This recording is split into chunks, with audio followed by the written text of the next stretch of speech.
अगर आप भी लेना चाहते हैं देश दुनिया की तमाम जानकारी तो आज ही सब्सक्राइब करें हमारे चैनल को। साथ ही नीचे दिए बेल आइकन को जरूर दबाएं ताकि हर अपडेट आप तक पहुंच सके। नमस्कार, आप देख रहे हैं प्रभा साक्षी न्यूज नेटवर्क और आज हम बात करने वाले हैं एकनाथ खड़से की। महाराष्ट्र के दिग्गज नेताओं में शुमार एकनाथ खड़से ने आखिरकार भाजपा का साथ छोड़ दिया और एनसीपी की सदस्यता ग्रहण कर ली। एकनाथ खड़से का एनसीपी में आना पार्टी के लिए किसी जीत से कम नहीं है, क्योंकि खड़से जहां से आते हैं वहां पर उनका वर्चस्व है। ऐसे में भाजपा को उत्तर महाराष्ट्र में भारी नुकसान सहना पड़ सकता है। उत्तर महाराष्ट्र की बात की जाए तो वहां के सबसे बड़े नेता के रूप में एकनाथ खड़से को देखा जाता है और विगत वर्षों में यह देखा भी गया है कि महाराष्ट्र में चाहे कोई भी दल सत्ता में क्यों ना आया हो, लेकिन वह एकनाथ खड़से के किले को कभी भेद नहीं पाया। खड़से भाजपा की टिकट पर 6 बार विधायक चुने गए हैं और उन्होंने ही जिला परिषद के कांग्रेस की जड़ों को समाप्त किया था।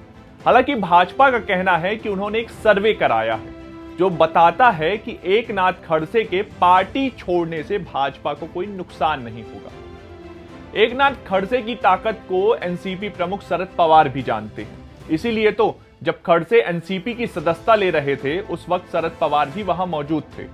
इस दौरान खड़से ने भाजपा नेताओं की जमकर आलोचना की और उनकी आलोचनाओं का जवाब भी दिया और कहा कि सुबह 5 बजे शपथ लेने के दौरान भाजपा नेताओं को एनसीपी अच्छी लग रही थी और अब आपको परेशानी हो रही है। वहीं एकनाथ खड़से ने समाचार एजेंसी के साथ बातचीत भी की और इस दौरान उन्होंने भरोसा जताया कि जितनी निष्ठा के साथ उन्होंने भाजपा के साथ काम किया है उतनी ही निष्ठा से अब वो एनसीपी के लिए काम करेंगे और तो और वह दोगुनी क्षमता से अब एनसीपी के विस्तार के लिए काम करेंगे।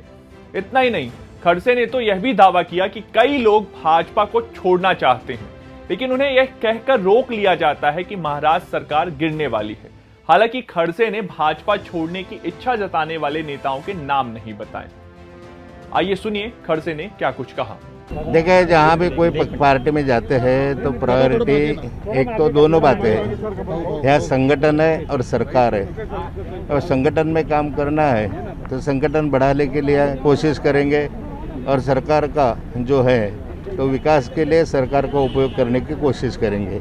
सरकार को हम ज़्यादातर हमारी प्रायोरिटी जो है कि डेवलपमेंट होना चाहिए, हमारे एरिया की डेवलपमेंट होना चाहिए। उसे सरकार के मदद के सिवा ऐसी डेवलपमेंट नहीं हो सकती।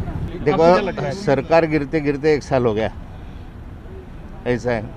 भारतीय जनता पार्टी से कई लोग बाहर जाना चाहते हैं, उनको रुकवाने के लिए बार बार ये कहा जाता है कि सरकार गिर रही है, सरकार गिर रही है। सरकार गिरती होती नहीं।